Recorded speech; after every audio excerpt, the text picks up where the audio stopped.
പിതാവിന്റെയും പുത്രന്റെയും പരിശുദ്ധാത്മാവിന്റെയും നാമത്തിൽ ആമേൻ. എന്റെ പ്രിയപ്പെട്ടവരെ, ജനുവരി 12 തിങ്കളാഴ്ച. അമ്മേ പരിശുദ്ധ അമ്മേ, അമ്മേ പരിശുദ്ധമേ, ദൈവമാതാവേ, കൃപാസനത്തിലൂടെ ഞങ്ങൾക്കും ഞങ്ങളുടെ ദേശത്തിനും അമ്മ മധ്യസ്ഥം തേടി തന്ന എല്ലാ അനുഗ്രഹങ്ങൾക്കും കൃപകൾക്കും ഞങ്ങളിപ്പോൾ ഹൃദയം നിറഞ്ഞ നന്ദി പറയുന്നു. അമ്മേ പരിശുദ്ധമേ, ദൈവമാതാവേ, 2004 ഡിസംബർ 7 ഉച്ചകഴിഞ്ഞ് 2:30 കൃപാസനത്തിൽ സംഭവിച്ച അമ്മയുടെ പ്രത്യക്ഷപ്പെടലിനെക്കുറിച്ച് തിരുസഭയ്ക്ക് സമർപ്പിച്ചിരിക്കുന്ന പഠനരേഖകളുടെ മേൽ സഭാത്മകമായ പഠനം ആരംഭിക്കുവാൻ ഞങ്ങൾ പ്രാർത്ഥിക്കുന്നു. അമ്മേ പരിശുദ്ധമേ, ഭൂസ്വർലോകങ്ങളുടെ രാജ്ഞിയായ അങ്ങേയ്ക്ക് ഭൗമസംരക്ഷണത്തിനായി പ്രപഞ്ചപ്രകൃതിയെ തന്നെ തിരുസഭ പ്രതിഷ്ഠിക്കുവാൻ ഈ പ്രത്യക്ഷീകരണം വഴി ഇടയാക്കണമേ. പരിശുദ്ധമേ, ജപമാല മാതാവേ, സകല കൃപാസനം പ്രാർത്ഥനയോടും ചേർത്ത് ഞങ്ങളിപ്പോൾ പ്രാർത്ഥിക്കുന്ന ഈ കുടുംബത്തിന്റെ പ്രത്യേക നിയോഗം പറ മക്കളെ.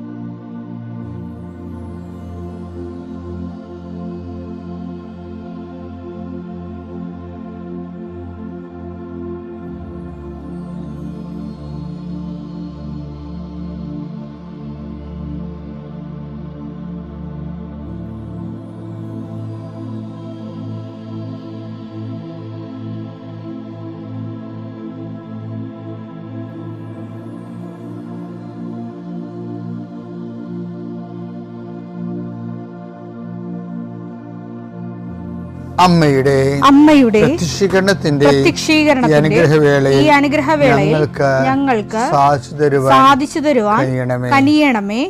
ആമേൻ. വിശ്വാസ പ്രമാണം. സർവശക്തനായ പിതാവും ആകാശത്തിന്റെയും ഭൂമിയുടെയും സൃഷ്ടാവുമായ ദൈവത്തിൽ ഞാൻ വിശ്വസിക്കുന്നു. അവിടുത്തെ ഏകപുത്രനും ഞങ്ങളുടെ കർത്താവുമായ ഈശോമിശിഹായിലും ഞാൻ വിശ്വസിക്കുന്നു. ഈ പുത്രൻ പരിശുദ്ധാത്മാവിനാൽ ഗർഭസ്ഥനായി കന്യകാമറിയത്തിൽ നിന്ന് പിറന്ന് പൊന്തിയോസ് പീലാത്തോസിന്റെ കാലത്ത് പീഡകൾ സഹിച്ച് കുരിശിൽ തറയ്ക്കപ്പെട്ട് മരിച്ച് അടക്കപ്പെട്ട് പാതാളങ്ങളിൽ ഇറങ്ങി മരിച്ചവരുടെ ഇടയിൽ നിന്ന് 3-ാം നാൾ ഉയർത്ത് സ്വർഗത്തിലേക്ക് എഴുന്നള്ളി സർവശക്തിയുള്ള പിതാവായ ദൈവത്തിന്റെ വലതുഭാഗത്തിരിക്കുന്നു.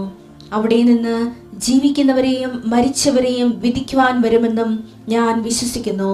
പരിശുദ്ധാത്മാവിലും ഞാൻ വിശ്വസിക്കുന്നു.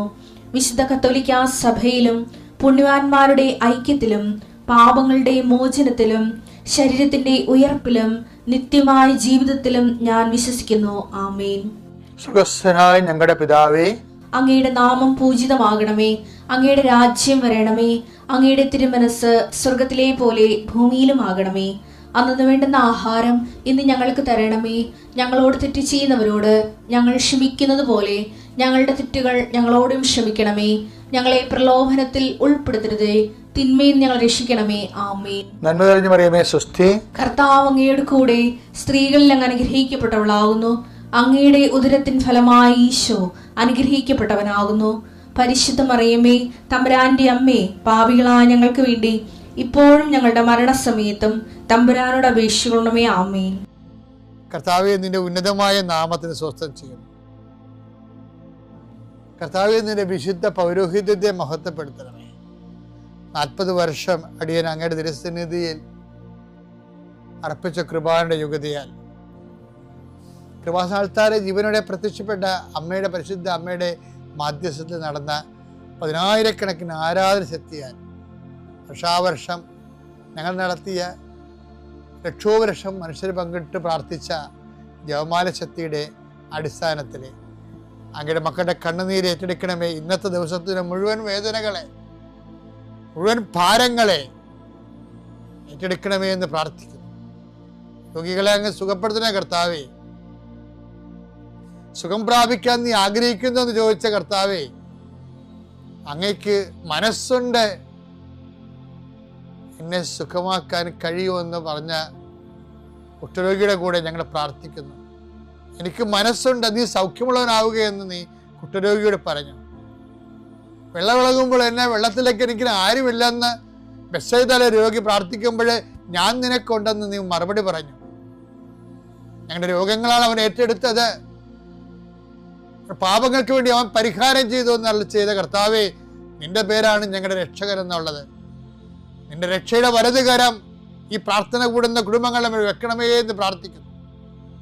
എൻ്റെ രക്ഷയുടെ ആണിപ്രതാർന്ന അത്ഭുതകരം രോഗങ്ങളെ മേൽ വെക്കണമേ എന്ന് പ്രാർത്ഥിക്കുന്നു. കർത്താവേ, അങ്ങയുടെ മക്കള് ഇന്ന് യാത്ര ചെയ്യുന്ന ഓരോ സ്ഥലങ്ങളും, അങ്ങയുടെ മക്കള് ഇന്ന് ഒപ്പിടുന്ന ഓരോ രേഖകളും, അങ്ങയുടെ മക്കള് ഇന്ന് കൈമാറുന്ന രേഖകള് എല്ലാം നീ ആശീർവദിക്കണേ കർത്താവേ. ഓരോരോ വിഷയങ്ങൾക്ക് വേണ്ടി അങ്ങയുടെ മക്കൾ വേദനിക്കുന്ന വേദനകള്, വ്യക്തികളുടെ ഭീഷണികള്, ഓരോരോ കാര്യങ്ങള്, ടൈം ബൗണ്ടായിട്ട് നടക്കേണ്ട കാര്യങ്ങള്, രോഗബാധിതരെ, ടെസ്റ്റിന് ഓരോ കാര്യങ്ങൾ കൊടുത്തിരിക്കുന്നവരെ, ബയോപ്സി കൊടുത്തിരിക്കുന്നവരെ, പ്രഗ്നൻ്റ് ആയിട്ടുള്ള ചേച്ചിമാരെ, ആശുപത്രിയിൽ പോകുന്നവരെ, മക്കൾ ആശുപത്രിയിൽ പോകുന്നവരെ, അവർക്കെല്ലാം ശുഭോദർക്കമായ മറുപടികളും റിസൾട്ടും കിട്ടാൻ, രോഗങ്ങളൊന്നുമില്ല, കുഞ്ഞും അമ്മയും സുഖമാണെന്ന് കേൾക്കാൻ കർത്താവേ, ഞങ്ങൾ അങ്ങയുടെ ദിവസം അങ്ങയുടെ നാമത്തിൽ കൊതിച്ച് പ്രാർത്ഥിക്കുന്നു. ദൈവത്തിൻ്റെ കരുണ പ്രസാദിക്കട്ടെ, ദൈവത്തിൻ്റെ കരുണ പ്രസരിക്കട്ടെ. ഉച്ചമുതൽ ഉള്ളംകാലം വരെ കർത്താവിൻ്റെ രക്തം പടരട്ടെ. എല്ലാ കോശങ്ങളിലും പേശികളിലും കർത്താവിൻ്റെ രക്തം പടരട്ടെ. ഇന്ന് കയറുന്ന ഓഫീസുകള്, ഇന്ന് കയറുന്ന എഴുതുന്ന പരീക്ഷകള്, ഇന്ന് വരുന്ന റിസൾട്ടുകള്, ഇന്ന് വരുന്ന ഇമെയിലുകള്, ഇന്ന് വരുന്ന മറുപടികളെല്ലാം കർത്താവ് നിനക്ക് തരുന്ന അനുഗ്രഹമായി മാറട്ടെ പ്രാർത്ഥിക്കുന്ന ദൈവത്തിലെ നീ സഞ്ചരിക്കുന്ന വഴികള്, നീ സഞ്ചരിക്കുന്ന വാഹനങ്ങള്, നീ സംസാരിക്കുന്ന വ്യക്തികള്, നിനക്ക് കിട്ടുന്ന ഉത്തരങ്ങള്, നീ പ്രതീക്ഷിക്കുന്ന എല്ലാ നന്മകളും നിന്റെ ദൈവം നിനക്ക് പ്രദാനം ചെയ്യട്ടെ. നിത്യപിതാവും പുത്രനും പരിശുദ്ധാത്മാവും സർവ്വസ്വരും നീക്കുവാമേ. എൻ്റെ പ്രിയപ്പെട്ടവരെ, വചനം എപ്പോഴും പരിശുദ്ധാത്മാവിൻ്റെ കൂടെ വായിക്കാൻ പറ്റത്തുള്ളൂ. നമ്മൾ വചനം വായിക്കുന്നുണ്ടെങ്കിൽ നമ്മൾ പലരുടെ കൂടെയാണ് വായിക്കുന്നത്.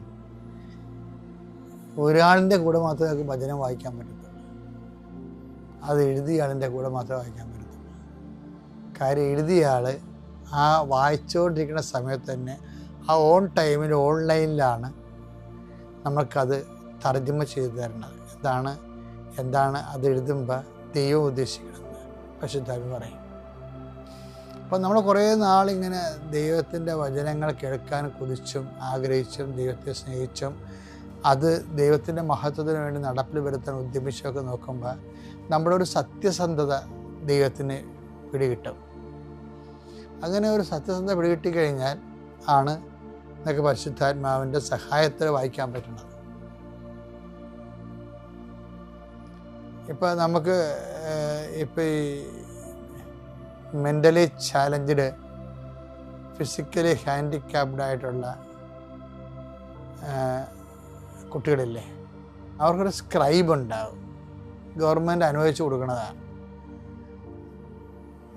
ആ കുട്ടി പറയും, ആ കുട്ടിക്ക് എഴുതാൻ വശമില്ലാത്ത കൊണ്ട് വേറെ വ്യക്തി സ്ക്രൈബ് എന്ന് പറയുന്ന ആൾ എഴുതി കൊടുക്കും.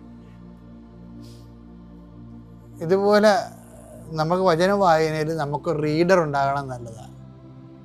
ആ റീഡർ എപ്പോഴും അത് എഴുതിയ ആൾ തന്നെ ആയിരിക്കണം. എന്നാൽ അത് ഓൺലൈനിൽ ഓൺ ടൈമിൽ ദൈവം എന്താണ് അതുകൊണ്ട് ഉദ്ദേശിച്ചതെന്ന് ഇങ്ങനെ പറഞ്ഞുകൊണ്ടിരിക്കും. അത് നമ്മുടെ ബൈബിൾ തിയോളജിയിലൊക്കെ പറയുന്ന സിസിൻ ലൈബൻ പോലെയുള്ള സാഹചര്യാധിഷ്ഠിതമായ പശ്ചാത്തല ബന്ധിയായിട്ടുള്ള അർത്ഥങ്ങൾ കണ്ടെത്തുക അല്ല, മറിച്ച് ആ വിഷയത്തെക്കുറിച്ച് ദൈവം സംസാരിച്ചിരിക്കുന്നത് മനുഷ്യൻ്റെ മനസ്സിനോടും മനുഷ്യരാശിയോടുമായതുകൊണ്ട് തന്നെ അത് ഈ കാലഘട്ടങ്ങളിലുള്ള മനുഷ്യൻ്റെ മനസ്സിനോട് അത് ഇൻട്രാക്ട് ചെയ്യും, ഫലവത്തായിട്ട് പോസിറ്റീവായിട്ട് ഇൻട്രാക്ട് ചെയ്യും.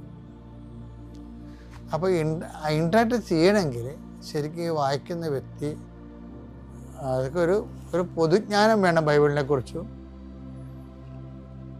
പിന്നെ കുറച്ച് സ്കിൽഫുൾ നോളജ് ഉണ്ടെങ്കിൽ കുറച്ചുകൂടി നന്നായിരിക്കും. പക്ഷേ സ്കിൽഫുൾ നോളജ് വചനവുമായിട്ട് ഇടപഴകുന്നതിന് നമുക്ക് ആവശ്യമായ സ്കിൽഫുൾ നോളജ് ദൈവത്തോടുള്ള സ്നേഹം തന്നെയായിരിക്കണം. അതാണ് വിഷയം.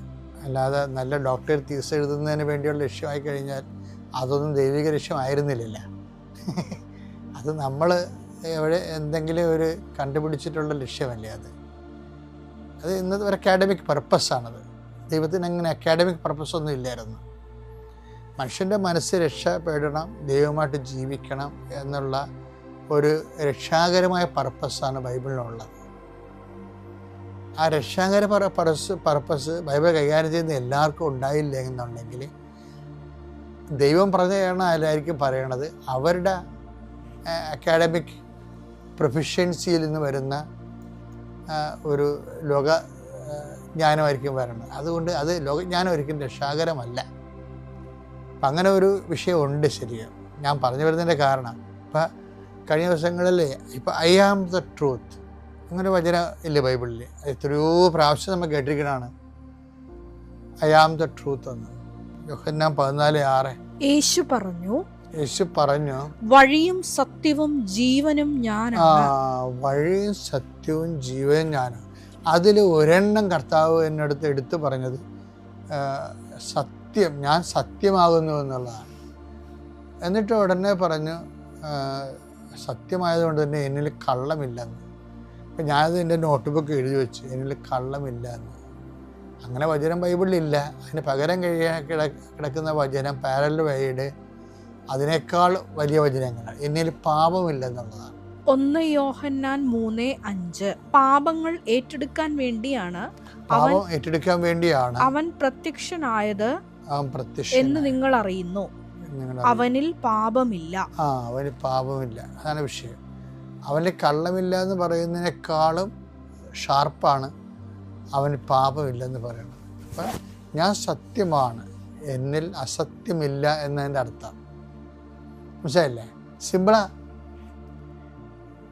അതായത് ഞാൻ സത്യമാകുന്നു എന്ന് പറഞ്ഞാൽ അതിൻ്റെ അർത്ഥം എൻ്റെ ഒരർത്ഥം എന്നിൽ അസത്യമില്ലെന്നാണ്. അതിൻ്റെ പ്രായോഗിക അർത്ഥം നിങ്ങൾ അസത്യത്തിലായിരിക്കുമ്പോൾ ന്യായമായിട്ട് കോണ്ടാക്ട് ചെയ്യാൻ പാടായിരിക്കും എന്നുള്ളതാണ്. അതതിൻ്റെ പ്രായോഗിക അർത്ഥം. അതുകൊണ്ടാണ് ആ അർത്ഥത്തിലാണ് ഈശോ നുണയെക്കുറിച്ച് പറയണത്. ഈ യോഹന്നാൻ 8:44 ഇതിൻ്റെ മുഴുവനും ഇതിൻ്റെ ഓപ്പോസിറ്റ് ബ്ലൂ പ്രിൻ്റ് ഉണ്ട്. നിങ്ങൾ നിങ്ങളുടെ പിതാവായ പിശാചിൽ നിന്ന് ഉള്ളവരാണ്. പിശാചിനെ കുറിച്ചാണ് പറയണത്. കള്ളം, നുണയും എന്ന് പറഞ്ഞാൽ ഞാൻ സത്യമാണെന്ന് പറഞ്ഞിട്ട് പിന്നീട് സത്യമല്ലാത്ത വിഷയം ഈശോ കോംപ്രമൈസ് മനുഷ്യനെന്നല്ല പറയണത്. പിന്നെ പറയണത് പിശാചെന്നാണ് പറയണത്. നിങ്ങൾ നിങ്ങളുടെ പിതാവായ പിശാചിൽ നിന്ന് ഉള്ളവരാണ്. നിങ്ങളുടെ പിതാവിന്റെ ഇഷ്ടമനുസരിച്ച് പ്രവർത്തിക്കാൻ നിങ്ങൾ ആഗ്രഹിക്കുന്നു. പിശാചിന്റെ ഇഷ്ടമനുസരിച്ച് പ്രവർത്തിക്കാൻ ആഗ്രഹിക്കുന്നു. അവനാകട്ടെ ആദ്യം മുതൽ കൊലപാതകിയാണ്. അവൻ ഒരിക്കലും സത്യത്തിൽ നിലനിന്നിട്ടില്ല. ഇപ്പൊ ഞാൻ സത്യമാണെന്ന് പറഞ്ഞതിന് ശേഷം അതിന്റെ കൂടെ വായിക്കാൻ പറ്റുന്ന കറക്റ്റ് പാരലൽ വചനം എന്താണ്? അവനൊരിക്കലും സത്യത്തിൽ നിലനിന്നിട്ടില്ല. എന്തെന്നാൽ അവനിൽ സത്യമില്ല. കള്ളം പറയുമ്പോൾ സ്വന്തം സ്വഭാവം അനുസരിച്ച് തന്നെയാണ് അവൻ സംസാരിക്കുന്നത്. കാരണം അവൻ നുണയനും നുണയുടെ പിതാവുമാണ്. എന്താണ് ഒരു പ്രശ്നം വെച്ച് കഴിഞ്ഞാല് നമ്മൾ എന്തുകൊണ്ടാണ് നമുക്ക് ഡയറക്റ്റ് ദൈവാനുഭവം ഇല്ലാത്തതിൻ്റെ കാരണം നമ്മളെ കാര്യം കാണാൻ വേണ്ടിയെങ്കിലും കള്ളം പറയേണ്ടി വരികയോ ചെയ്യുന്നുണ്ട്. ഇത് കുഞ്ഞുനാൾ മുതലേ നമുക്ക് ട്രെയിനിങ് ഇല്ലാത്ത കാരണം നമ്മളിത് കണ്ടിന്യൂ ചെയ്ത് പോകുന്നുണ്ട്.